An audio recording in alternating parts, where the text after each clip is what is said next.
Bien, alors, on va en venir au Marais. Alors, moi, je suis ce qui s'appelle un enfant de la génération SIDA. Je suis tombé dans le monde homo, on ne disait pas LGBT ou gay à l'époque, c'était le milieu homosexuel, qui sortait de la dépénalisation en 82. C'était un délit d'être homo jusqu'en 82.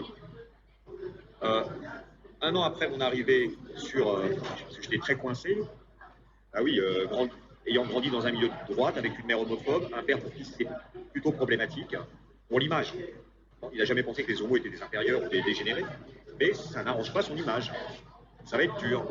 Le collège catho, ils sont homophobes, c'est pas permis, c'est la manif pour tous. Pas si Buchenval. Bref, pas simple. Donc, je crois que je ne pars pas avec les bonnes cartes. Qu'est-ce que j'ai pour moi? Je suis joli comme tout, je suis pas con, je suis cultivé, j'ai une bonne image. D'accord. Ça compte. Et je suis jeune. Et naïf et enthousiaste et voix blanche. Donc, qu'est-ce que je vais faire? Je vais découvrir un milieu caché, parce que dans les années 80, les établissements étaient derrière des portes vitres fumées. Il n'y avait pas de rainbow flag, il n'y avait pas tout ça. Et c'était pas dans le Marais que ça se passait, c'était dans les Halles. Et avant les Halles, il y a eu la rue Sainte-Anne. C'est après qu'arrivera le Marais, dans les années 90. Moi, je vais suivre tout ça. Je vous dis, je suis la mémoire de la communauté depuis 35 ans.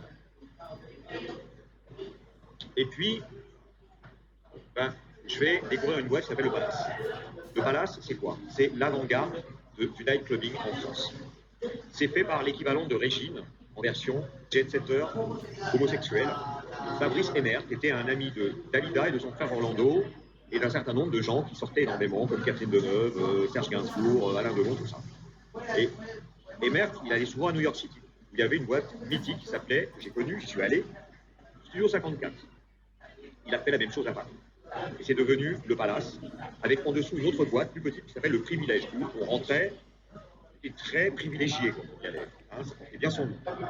Et on va voir quoi? On va avoir ce qu'on appelle les Getty Dance, c'est-à-dire 2000 mecs qui sont pas ségrégés. Il n'y a pas de ségrégation au portefeuille. C'est le look et l'attitude. Il faut être joyeux. Et ça va être tellement génial que tous les hétéros à la mode voudront venir avec nous.